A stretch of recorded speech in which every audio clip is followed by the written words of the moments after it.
Hi friends. டுபாகோ சீரீஸில் இது 9th episode. நேற்று நான் கடை திறந்துருந்தேன், ஜெராக்ஸ் கடை திறந்து வச்சுருந்தேன்.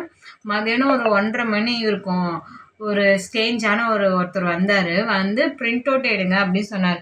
சரி, பிரிண்ட் அவுட் எடுக்க சொல்கிறாரு சொல்லி எடுத்துகிட்டு ஜெராக்ஸ் போடும்போது ஒரு பையை எடுத்துன்னு வராரு.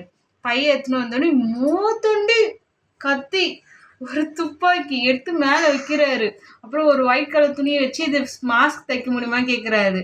நீங்களும் யோசிச்சு பாருங்களேன். அதை பார்த்துலேருந்து எனக்கு அப்படியே நெஞ்சு இடிஞ்சு போயிடுச்சு. ஒன்றுமே இல்லை, ஆனால் கேஷுவலாக நடந்துக்கினேன். நான் அதே யோசனை இருந்தேன். இன்னைக்கு காலை என்ன செஞ்சேன், எங்கள் தெரிஞ்ச வக்கீலுக்கு இதுமாரி ஃபோன் பண்ணி சொன்னேன். இதுமாரி செய்கிறாங்க, இதுமாரி வந்தாங்க அப்படி சொன்னோன்னே அவரில் அது கொடு, அது என்ன வீடியோ சொல்லி நான் சிசிடிவியில் காப்பி ஆனதெல்லாம் எடுத்து அனுப்பிச்சிட்டேன்.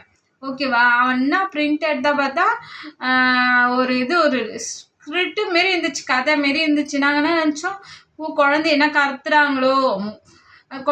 கத்துறாங்களோ ஒழுங்காக இது பண்ணுறாங்களோ அப்படின்னு சொல்லி பயந்துட்டோம். கடைசியில் பார்த்தா அவன் ஸ்டாப் ஸ்டோரிக்கு மூவிக்கு இது ஸ்கிரிப்ட் எழுதி வச்சுக்கிறான்.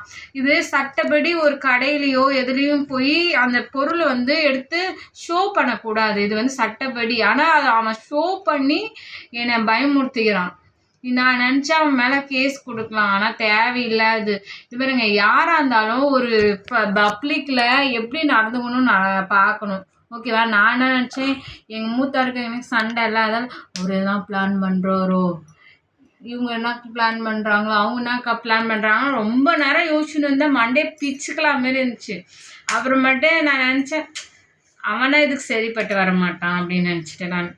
ஏன்னா எங்கள் மூத்தார் ஒரு ஆம்பளையாக நான் பார்த்ததே இல்லை. எப்போ பார்த்தாலும் பொம்பளை மாரி தான். ஒரு இதுங்க கரண்ட் இருக்கிற வரைக்கும் அவர் ஒரு மாதிரியாக நடந்துப்பார். கரண்ட்டு நின்றுடுச்சுன்னா அவர் ஆம்பளையாக மாறுது. கரண்ட் இருக்கிற வரைக்கும் பொம்பளை மாரி. ஓகேவா? இந்த அவங்க பாஷையில் சொல்லுவாங்களே, படிக்காத பாஷையில், இந்த நாலேஜில் அந்த பொட்டாச்சி மாரி இருப்பாங்க. ஓகேவா? ஆனால் ஒரு கரண்ட் நின்றுடுச்சு ஆம்பளை மாரி ஆகிடுவாங்க. நின்று நம்மளை பற்றி பொறுமையும் பேசுது. பொம்பளைங்க செத்தாங்க எங்கள் வீட்டில். நீட்டமும் ஆம்பளைங்க பொறுமையும் பேசுங்க. யார் வீட்டில் ஆம்பளைங்க பொறுமையும் பேசுனாங்க சொல்லி கமெண்டில் பின் பண்ணுங்கள். பாய்.